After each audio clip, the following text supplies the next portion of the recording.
The Galactic Academy of Valoris Prime had seen 10,000 students pass through its obsidian halls. It had witnessed the cold brilliance of the Zytherian hive minds, the mechanical precision of Korath engineers, the crystalline telepathy of the Salvari. It had never, in 400 years of operation, admitted a human. Until Ethan Cross. He sat in the back of Interstellar Survival Theory, third row from the wall, second seat from the window, the same seat every single day. He didn't raise his hand. He didn't participate in the group discussions where other species flared bioluminescent skin patches or broadcast subsonic dominance tones. He just sat there, watching. His dark eyes moved slowly around the room like a predator cataloging exits. The other students had decided he was slow. Or broken. Or both. Professor Kale Veyron had not yet decided anything. Veyron was old by Therakan standards, which meant he had lived long enough to watch 3 civilizations rise and 2 collapse. His species communicated through a layered frequency language that carried 17 simultaneous emotional registers. He had mastered 14 of them. He taught the Deathworld survival module because it was the only subject at the academy that genuinely still surprised him. He watched Ethan cross the way a geologist watches a mountain, patiently, waiting for the crack that reveals what lies beneath. The crack came on examination day. The Deathworld exam was not taken in a classroom. It was taken in Simulation Chamber 7, a room that could reconstruct any planetary environment recorded in the Academy's geological archives. The exam lasted 6 hours. It was designed, intentionally, to be unpassable. The point was not to survive. The point was to discover how long a student lasted before making their first fatal mistake. The record was held by a Zytherian clustermind, 47 minutes, 12 seconds. Professor Veyron stood at the observation console as 15 students filed into the chamber-antechamber to receive their environmental assignments. Each student received a randomized scenario. Most were standard, unstable atmospheric worlds, acidic ocean environments, frozen methane plains. Ethan Cross received Scenario 9 Omega. Veyron hadn't meant to assign it. The randomization algorithm had simply generated it. But when he saw the designation appear beside the human's name, he did not override it. Let's see, he thought. Scenario 9 Omega was the highest danger simulation in the archive. It was based on a real planet, HD 209458C, catalogued in year 2201 of Galactic Standard. The planet had killed 3 survey teams and 1 automated terraforming fleet before being designated a Class Omega death world and quarantined. The environment featured continuous electrical storm activity covering 80% of the surface, ground-level atmospheric toxicity requiring sealed respiratory systems. Predatory megafauna evolved to detect and hunt electromagnetic signatures, meaning any active technology drew them instantly, active volcanic microfissures that opened without seismic warning, and gravity at 1.3 times Terran standard. The exam began. Veyron watched through the observation glass as the simulation activated around Ethan Cross. The human stood perfectly still for 11 seconds. Most students panicked at the Omega scenarios. There was recorded footage of a Korath engineer, steel-boned, hydraulic-muscled, simply shutting down in stimulus overload when faced with a Class 7 environment. The sheer chaos of a true death world was cognitively overwhelming to species that had evolved in stable, predictable biospheres. Ethan Cross did not panic. He looked up at the electromagnetic storm churning 40 meters overhead. He looked down at the cracked volcanic plain beneath his boots. He looked left, then right, then behind him with the slow, methodical rotation of someone completing a required checklist rather than someone afraid. Then he crouched down and pressed his palm flat against the ground. Veyron leaned forward. What is he doing? The human held that position for 3 seconds, eyes closed. Then he stood, turned 45 degrees to his left, and walked, not ran, walked, toward a low ridge of basalt rock approximately 60 meters away. The simulation's predator algorithm registered his heat signature and dispatched a megafauna unit. A creature the size of a ground transport, six-legged, with sensory organs tuned to bioelectric fields, came over a distant rise at full sprint. Ethan heard it before it crested the hill. Veyron could tell because the human changed direction without looking, stepped smoothly behind a volcanic rock formation, pressed himself flat against the stone, and went motionless.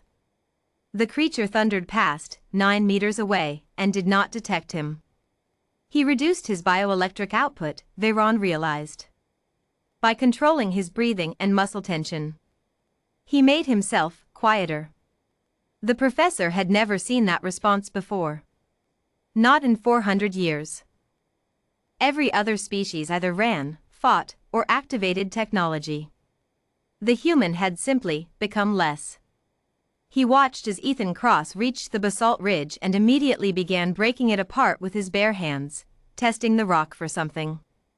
He found what he was looking for, a section where two rock faces had created a natural angle, a shallow overhang, and began methodically widening it, moving stone with an economy of motion that spoke of someone who understood load-bearing geometry instinctively.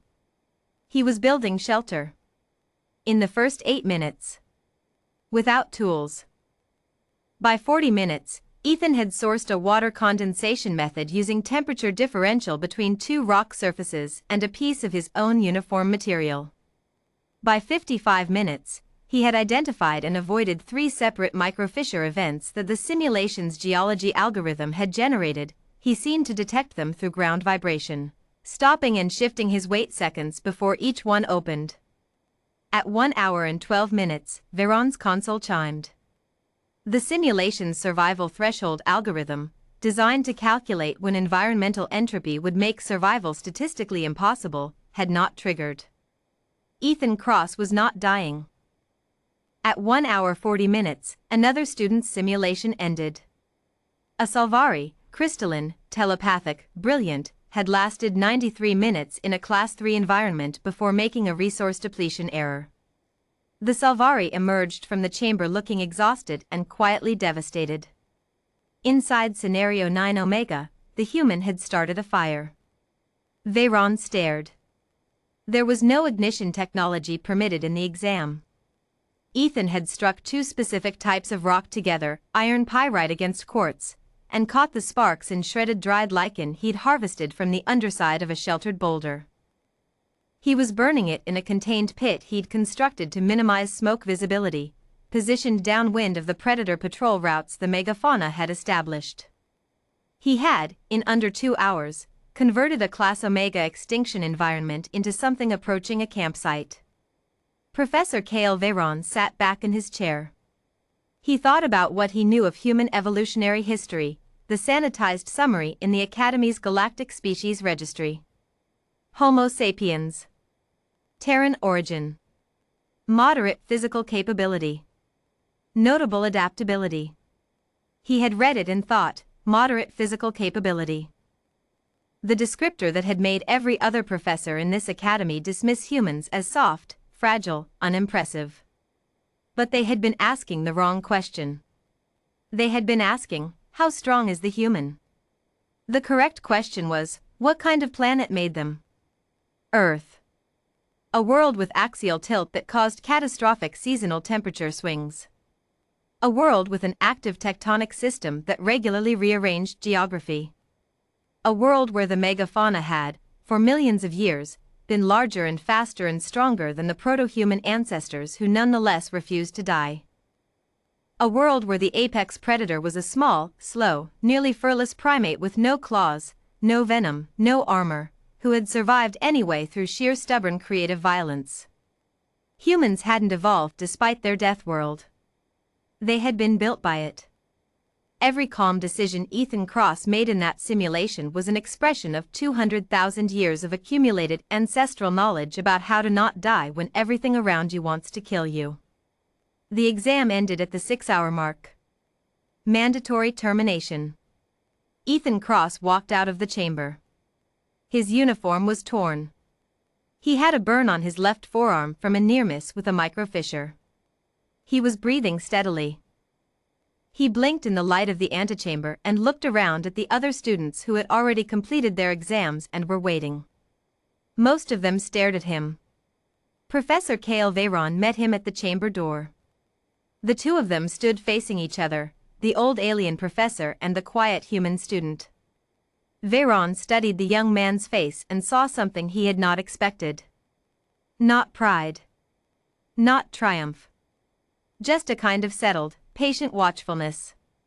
Like someone who had simply done what needed doing and was now ready for whatever came next. Veyron spoke in standard galactic, his voice carrying the resonance of his 17-register language pressed into the flatness of translated words. You held a Class Omega environment for 6 hours, he said. The previous record was 47 minutes. Ethan Cross nodded slowly.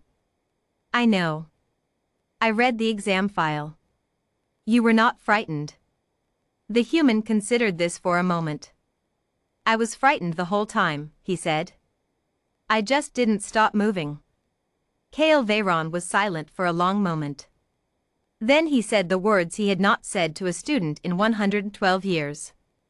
Come to my office tomorrow. I want to talk about your future at this academy. Ethan Cross nodded once, quietly, and walked past him toward the exit. Veyron turned and watched him go, this unremarkable-looking creature from an unremarkable-sounding planet, and felt something he had not felt in a very long time. He felt genuinely uncertain about what humans might do next. For a being who had lived 4 centuries, that feeling was almost indescribable.